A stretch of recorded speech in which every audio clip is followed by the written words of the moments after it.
Mike, this is Joel. It was great to see you today. Remember, even on this little pitch, the two main things we've worked on a lot, you want to still do on the little pitches to help you get that solid contact is get it on plane. And from this face-on angle, you want those arms to be extended real well. There, they weren't quite as extended as we saw on this next one that was so nice, where those arms were extended all the more. Beautiful. Boy, that looks good, Mike. Man, I like that a bunch. And then down the line, even though you try to get on plane, it was still a little bit above the plane. But those look quite elegant, man. Nice and smooth. See how it looks pretty smooth there, bud.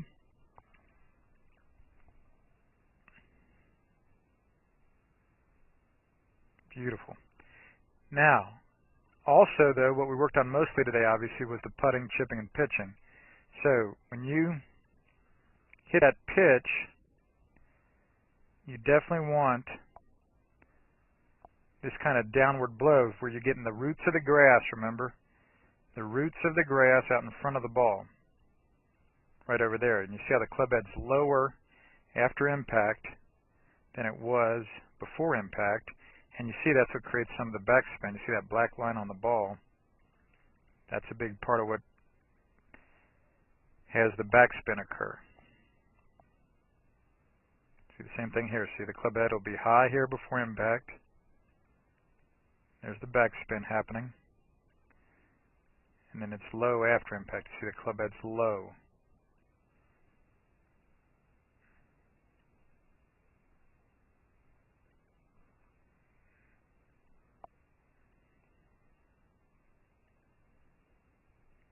Oops, that was thin there.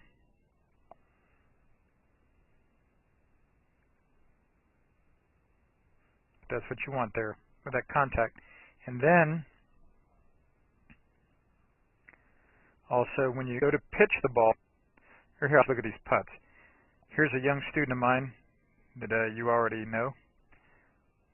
This is back before he was even knowing you yet there, Mike, when he was even shorter. You see when he finishes, those 10 balls, they look pretty good here from this angle.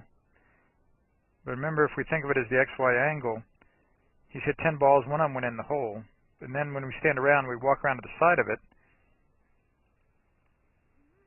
Over here, see, those 8 are perfect, but 2 of them are a little short, and that's what could cause the 3-putt. One of them went in the hole, the other 7 are perfect. And you see it all the more when you see it from the blimp view, the Goodyear blimp view, right there. And so, this thing occurs in pitching. See that ball, watch this, that ball just, in slow motion, the ball that this young student of mine just hit, see, fell into the bunker.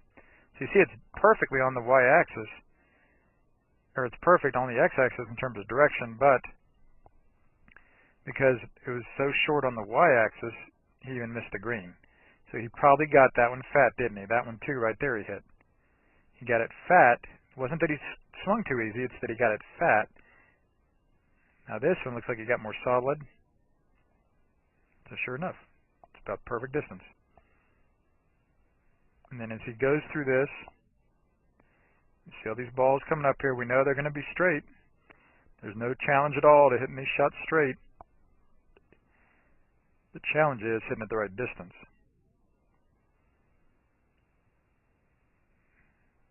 So now when we look at them all, we know that they're going to be within 2 or 3 or 4 feet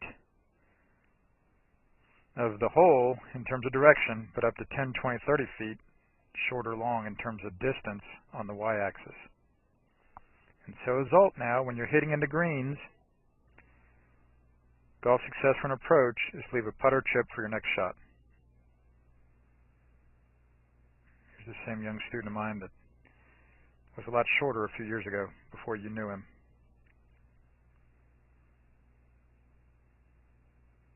See that one bounced in front of the green, bounced into the middle of the green. So even though that swing wasn't perfect, the shot, the golf shot, turned out quite nicely. So it looks like you got that one a little more solidly. Excuse me, yeah, and it ended up by the flag up there. But I'm saying the goodness of those 2 shots is the same, because they both just left a putt. or a chip with your 6 or 7 or 8 iron. Remember, experiment the next week or two and see which club, your 6 or 7 or 8 iron, gives you the same distance chip, whether you hit it thin, fat, or solid. So there he is, 4 on the green, 4 putts or chips left. So see, he hit that one to the right a little more, it looks like. But because he's smart in aiming left, it doesn't get stuck in the rough over there short of the green. You see, he's aiming left, right there, about left edge of the bunker. So he hit that one pretty straight. Yeah, it drew over there to the middle of the green. So he's aimed left.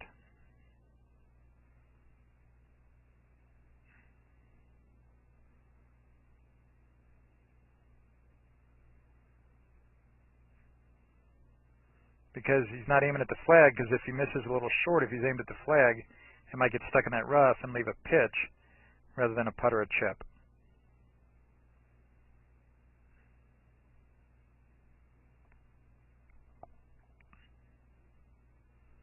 It's over to the right of the flag. Again, notice how he's aimed left to allow for the miss.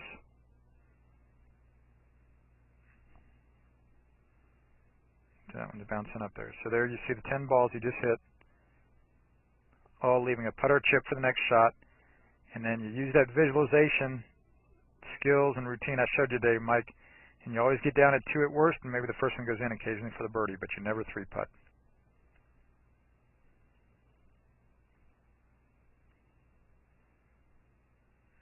There they are. There's 8 of them. 2 more outside the screen there to the right. Yeah, so there are 5, 6, 7, 8, 9, 10, right there.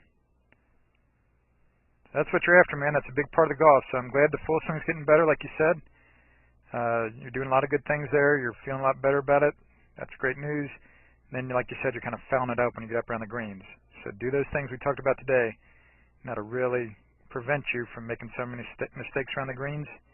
Really see those scores get lower and lower, Mike, as we go through the rest of the summer into the fall. Thanks so much, man. I'll talk to you soon. This is Joel Suggs. I sure enjoyed meeting you down at the Cincinnati Golf Show this weekend and showing you your swing on the 2D equipment that I have. And so I want to take about 2 or 3 minutes to just show you around Meadowlinks. This is the studio I use in the winter for all my students. You see there's the down-the-line camera angle for our 2D equipment, and then we have the face-on camera angle also, and then what we also have here is 3D equipment to where I can show you your swing from 6 different camera angles with this 3D equipment,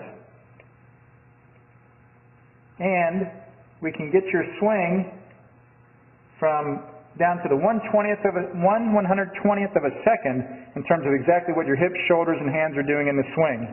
And then also, I have the most realistic hitting curve I've ever seen from puttersedge.com. So when you hit your full shots, it feels as realistic as possible. And then I have 3 different green speeds for you to practice your putting. 9.5 on the step meter, 10.5 on the step meter, and 12.5 on the step meter. That's benefited my students tremendously. And then also I have a lot of learning aids like this Smart Stick. You can see the rest of those learning aids over here in my bag that we can work on to help you learn the certain fields in your golf swing that you and I both want. And then also I help my students a lot with their equipment through the winter. This is a frequency analyzer where we twang your club and it gives us a reading here. And then also we plot your whole set, each club on these lines to see if the set is really matched or not. Quite often they aren't, and it helps my students tremendously when they find out what clubs are the offending clubs. Then if we get tired of being indoors and we want to go outdoors and hit some, we can do that. It's my daughter. Ellie, good to see you. I haven't seen her in weeks. No wonder you've been gone, Ellie. You've been out here playing in the snow all this time. But this is our natural turf area. This is closed until April, as you can see. But it's a fantastic area where we can step outside and hit some balls and get some real ball flight. Or, if we get pretty satisfied that things are looking better on the video here, we're kind of cooped up inside and want to go outside, we can step on out and hit balls and see real ball flight for about 5 or 10 or 15 minutes, however long you and I can stand the cold, out into the air, and we see them land at these different flags. I have a yardage book for this driving range. It's the first one I've ever seen in my life. where we know exactly what it is with the front, back, and middle of each screen. And again, the covered area here is heated, so we stay out there for about 5, 10, 15 minutes, like I said. It enables us to see some ball flight, and then we get satisfied that things are looking the way we want, and we can come back inside, take off our coat, and look again at the video equipment to see how your swing's looking, to make sure that you understand it. And then notice too, my exercise ball up top here, and then also, so I help my students a lot with their fitness through the winter, and then I would help you also with your sports psychology, with your golf psychology from the golfpsych.com people down in Texas. That's helped my students tremendously a lot over the years too. So again, I sure enjoyed meeting you down at the Cincinnati Golf Show this weekend. I look forward to seeing you again out here this summer at Meadowlinks, or even right now in the winter. I have a lot of people that work on their games with me right through the winter. Check out more information about the things I do to help you at joelsuggs.com. Take care.